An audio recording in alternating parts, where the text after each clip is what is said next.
Next, we're going to turn our attention to the leading tone seventh chord, which in order of commonality comes after the supertonic seventh chord. Most common is dominant seventh chord, then the supertonic seventh chord, and that's followed by the leading tone seventh chord. We find leading tone seventh chords relatively often in tonal music. So let's build one of these and look at how the resolution works.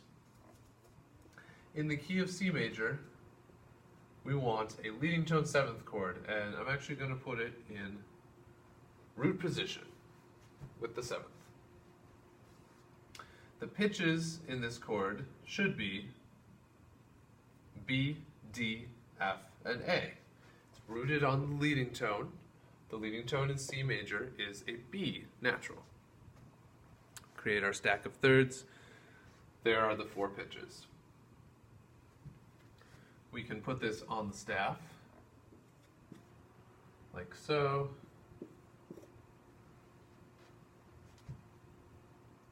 Now, we talked about this before, but it's important to remember, because I will forget this sometimes, that the leading tone chord with seventh in major is half diminished. And if it's half diminished, we need to add a little slash through the degree sign.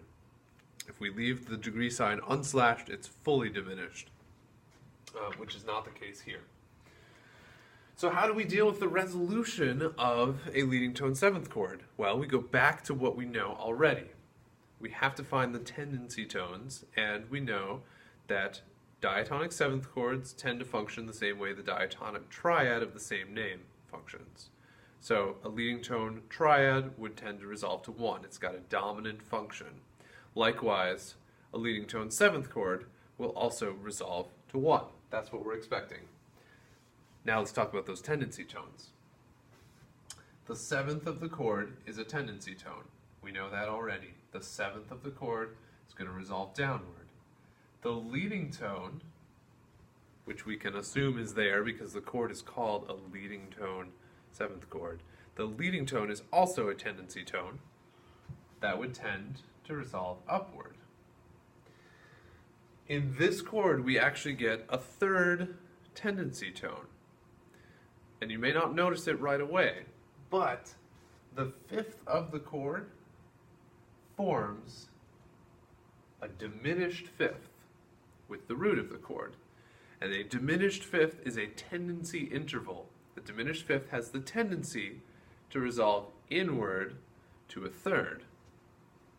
So that means as the leading tone is resolving up, the fifth of this chord should be resolving down by step. And then we'll deal with the other voice. Tendency tones first. Here's our leading tone. It's going to resolve up by step. Here's the seventh of the chord. We expect it to resolve down by step. Here is the note that forms a tritone, a diminished fifth, with the root of the chord. And we expect that note to resolve downward as well. Now, even if you didn't know that, even if you didn't realize that that's a tendency interval, you would probably notice that F, if resolved up to G, creates parallel fifths. It's not parallel perfect fifths, these are unequal fifths. But this is the type that composers generally avoided, moving from diminished to perfect. If they moved from perfect to diminished, it worked okay. Diminished to perfect didn't. And the way that I was taught to remember that by one of my theory teachers as an undergraduate was that perfect to diminished, P to D, is pretty, which some people say pretty, P-D, pretty. Okay? It's a mnemonic device. If it doesn't work for you, it's fine. This is how I remember. Diminished to perfect, not a good idea. It's dopey. Pretty and dopey. That's how I remember which way I can go and which way I can't. We want to avoid unequal fifths when possible. But if you're going to do them, definitely don't go from diminished to perfect, which is what would happen there. So that F is going to slide downward by step to E. And then our fourth voice, we can simply move to the closest chord member, which would either be stepping up to E, that's totally fine, we're going to a tonic triad, so we can double the third, or we step down to C. I'm going to go ahead and step down to C.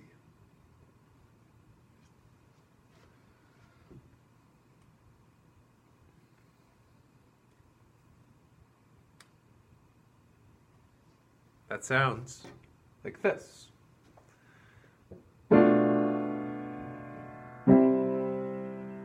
It's kind of jarring. Like I said, we don't hear these half diminished leading tone seventh chords very often. Everything is resolved properly there. Now, I want to make sure to point something out, and they also get into this in the book on page 221, that you have to be really careful resolving this chord, especially when it's in root position. Let me take that same leading tone, half diminished seventh chord, and I'm going to re-score it and make sure I do this correctly.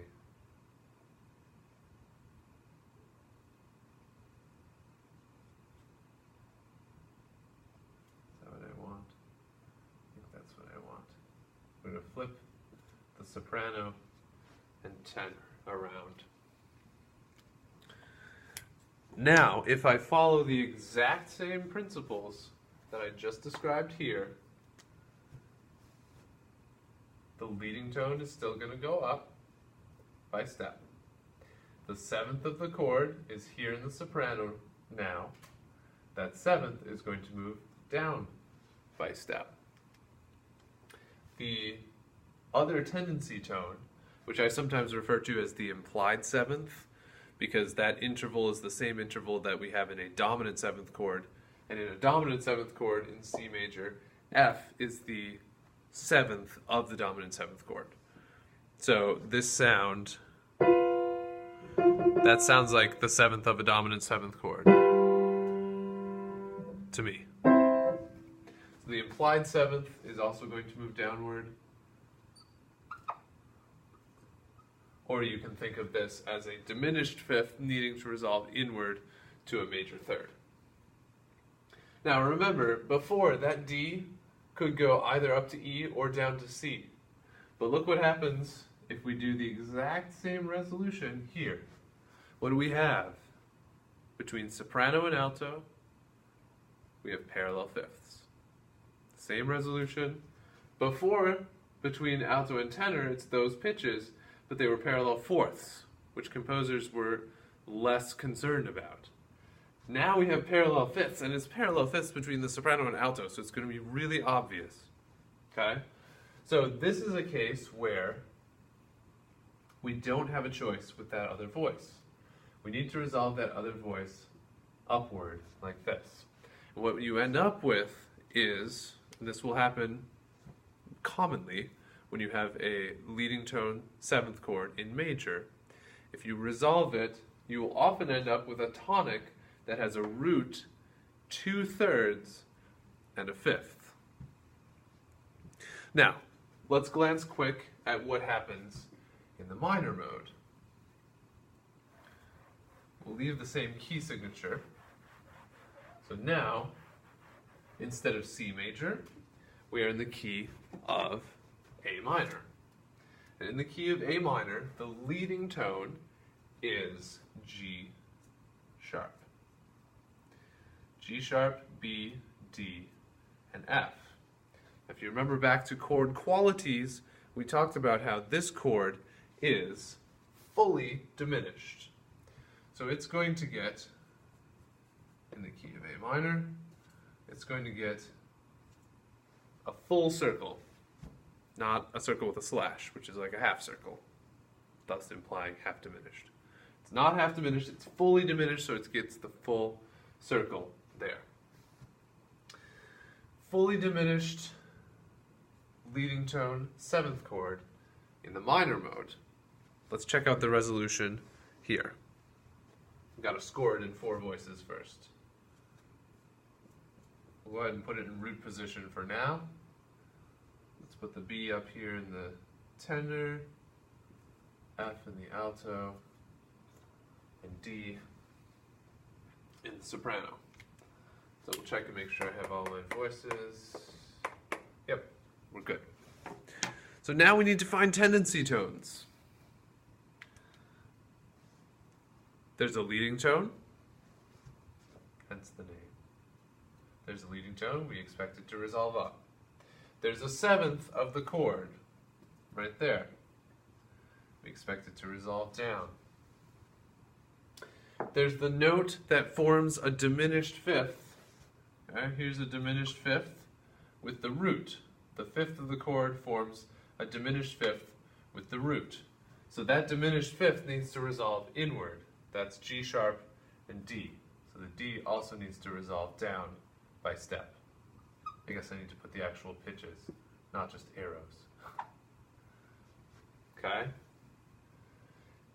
And lo and behold, for the first time ever, we have a chord that has 4 tendency tones. Because this last note, B, also forms a diminished 5th with one of the chord members. Okay?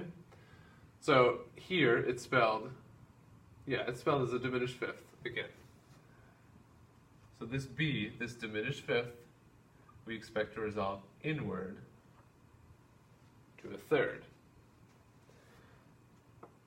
So just like before, the resolution of the leading tone 7th chord, now in minor, still has 1 root, 2 thirds, and a 5th.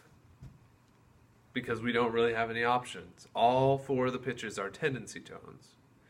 Now what you find in real music is that composers were not quite as concerned about these 2 inner voices, and especially that last one that we just talked about. They were more interested in the 7th of the chord resolving properly, the leading tone resolving properly, and if we're going to have a 3rd tendency tone, it's going to be the one that forms a tendency interval with the bass, rather than a tendency interval with one of the other voices. But if you want to resolve all your tritones, that's the way to do it. Okay, we are going to turn now to a few examples of the leading tone 7th chord in both major and minor. Hop on over to the next video and get your bookmarks ready, because we're going to go to YouTube.